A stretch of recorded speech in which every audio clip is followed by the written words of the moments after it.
Hello friends. दोस्तों, आपकी की आ चुकी है। जिस दोस्तों ने लेट का इम्तिहान दिया है उसकी की आ चुकी है। आप अपनी की होपफुली के चेक कर चुके होंगे कि आपके कितने नंबर्स हैं। बहुत सारे बच्चे कंफ्यूज है कि हम क्वालिफाई कर जाएंगे या क्वालिफाई नहीं करेंगे। तो उसके लिए एक ही लिटमस टेस्ट है। अगर आप वो क्वालिफाई करते हैं तो आपके चांसेस हैं कि आपके नंबर हो सकते हैं। अगर आपके नंबर 35 से ऊपर है तो देर आर चांसेस कि आप क्वालिफाई कर सकते हैं। अगर 35 से कम मार्क्स हैं तो फिर आपके चांसेस बहुत कम है पास होने के। कोई एक्स्ट्राऑर्डिनरी कंडीशन हो जाए कि आपको कोई 20 नंबर दे दे, दो उसके अपना पर्सनल स्टेटमेंट की और ऐसे के, अदरवाइज ये बहुत मुश्किल है।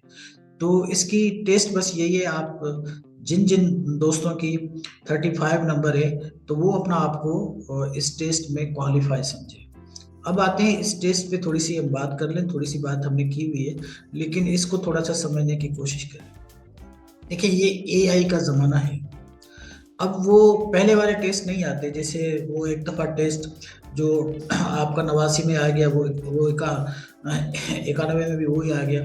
या पहले वाले जिस तरह टेस्ट होते थे या जिस किस्म की टेस्ट बनाए जाते थे, वो लोग जो है ज्यादातर जो टीचर हजरात, उस्ताद हजरात जो है वो अपने हाथ से क्राफ्ट करते थे, बनाते थे सवालात, और उसके बाद वो सवाल दे दिए जाते थे। फिर उसको कंपाइल करके एक टेस्ट बनाई जाती थी। अब ऐसी कोई कहानी नहीं है। एआई के ज़माने में आपके पास ऐसी ऐसी इम्तिहान जो है वो आपसे लिए जाते हैं, और सवालात आपके पास इतने डिफरेंट होते हैं कि आपका दिमाग घूम सकता है। क्योंकि आप एक ही सवाल को 5 तरीकों से कर सकते हैं, एक ही सवाल को 5 दफ़ा ही बना सकते हैं। तो अब वो कहानी चली गई है कि जो पहला रिवायती तरह का इम्तिहान होता था, अब उस तरह का इम्तिहान होगा। अब इम्तिहान आपका मुश्किल हो गया है।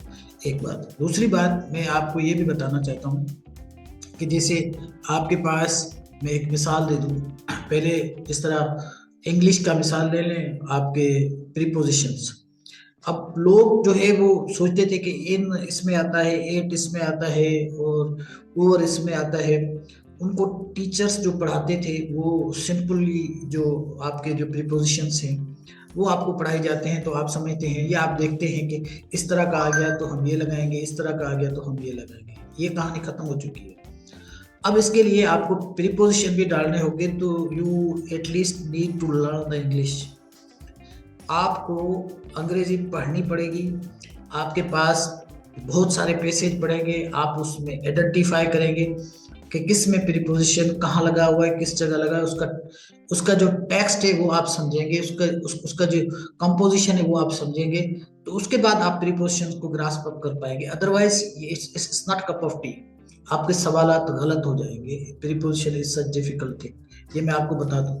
So is the case with आपके जो साइनानेम और एंटोनिम्स हैं। उसमें भी आपको सबसे पहले, अगर आप साइनानेम और एंटोनिम पढ़ते हैं तो उसकी मीनिंग भी पढ़ें कि इसकी माने क्या है और इसका दूसरा लफ्ज कौन सा हो सकता है। तो जब तक आपके पास मीनिंग याद नहीं होगी तो रट्टे से काम चलने वाला नहीं है। वो कोई भी लफ्ज कहीं भी डाल सकते हैं, ठीक है ना। तो इट्स वेरी डिफिकल्ट। ये पहले ऐसा नहीं था। पहले आपके पास लोग किताबें लिख देते थे और किताबों में से जो है वो एंटोनिम सिनोनिम लोग उस्ताद साहिबान वहां से लेकर पेपर बना देते थे। अब ऐसी कोई कहानी नहीं है। वो एआई अपने उसमें सॉफ्टवेयर में डालते हैं, वो पूरी टेस्ट निकाल के देता है। उसको बोलते हैं कि इतने डिफिकल्ट सवाल डालो, इतने आसान सवाल डालो, इतना परसेंट जो है वो आप इसको मुश्किल तरीन डालो। तो वो सारा कुछ करके देता है आपको। किसी को करने की जरूरत नहीं है। जो कॉपीज बनती हैं ये एआई की बनी हुई है ज्यादातर। इसमें कोई इतना इनपुट, सिर्फ वही होता है कि जो आपने उसको कमांड दी हुई है, बाकी तो कोई कहानी नहीं है। तो इस तरह के सवालात में अब एक तो आपकी जो एजुकेशन है वो बहुत आसान हो चुकी है, और दूसरी ये कि अब उन लोगों के लिए जो ये सोचते थे कि भाई अब मैं जो हूँ वो इस तरह के 10-15 प्रीपोजिशन पढ़ लेता हूँ या एंटोनिम सिनोनिम पढ़ लेता हूँ, सिमिलर वर्ड्स पढ़ लेता हूँ तो हो सकता है मेरा पेपर हो जाए। तो उसमें से दो चार जो पहले वाले आपने पढ़े होते थे, कोई 100, 150, 300, उसमें से आपके करेक्ट हो सकते थे। अब वो कहानी भी नहीं है, बिल्कुल नहीं है। वो कहानी खत्म हो चुकी। अब एआई आपको ऐसा घुमा देगा कि आपका सर घूम जाएगा, आपको पता नहीं चलेगा। इसीलिए मैं उन बच्चों से गुजारिश करना चाहता हूँ जो इस दफ़ा अगर समझते हैं कि वो पास नहीं होंगे, वो समझे कि अभी मार्च में फॉर्म भरेगा और आपका अप्रैल में टेस्ट होने वाली है। तो जब अप्रैल में आपके पास टेस्ट होगी तो आप अभी से तैयारी करें। इसमें भी कैटेगरीज हैं। ऐसे बच्चे जो बहुत ही टैलेंटेड हैं और ए और ओ लेवल जिसने किया हुआ है, अगर वो बच्चे भी कोशिश करेंगे, उनको भी 20-25 दिन, 1 महीने के करीब उनको भी टाइम चाहिए तैयारी करने के लिए। क्योंकि जो और ओ लेवल बच्चे करते हैं, इंग्लिश तो उनकी अच्छी होती है, इसमें कोई शक नहीं, लेकिन वो पाकिस्तान की जो एक पॉलिटिकल हिस्ट्री है, तारीख है, उसके बारे में कुछ नहीं पता था उनको। ये तो पता होता है आज शाहरुख खान की जो है सालगिरह है, लेकिन ये नहीं पता होता कि मुल्क का जो हमारा फाइनेंस मिनिस्टर है या होम मिनिस्टर है या फॉर दैट मैटर कोई गवर्नर है, तो अपने मुल्क का कुछ नहीं पता होता। तो ये जो मम्मी डैडीज बच्चे होते हैं, उनका भी ये मसला होता है। तो एटलीस्ट उनको भी 25 डेज चाहिए, इसको अगर फोकस करें और पढ़ें। एक कहानी है। दूसरी, जो बिल्कुल हमारे जैसे लोग होते हैं, एवरेज टाइप लोग होते हैं, जिनको पढ़ने में टाइम लगता है, समझने में टाइम लगता है, उनको तो कम से कम 2 महीने की कहानी है।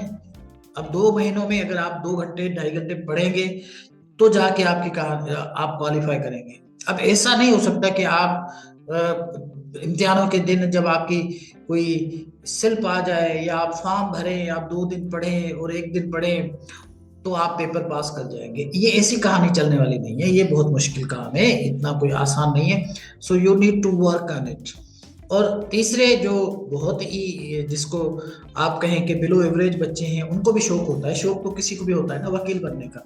उनको ये होता है कि लेट पास कर दे, वो समझते हैं शायद लेट के बाद कहानी आसान है। कहानी फिर भी मुश्किल है।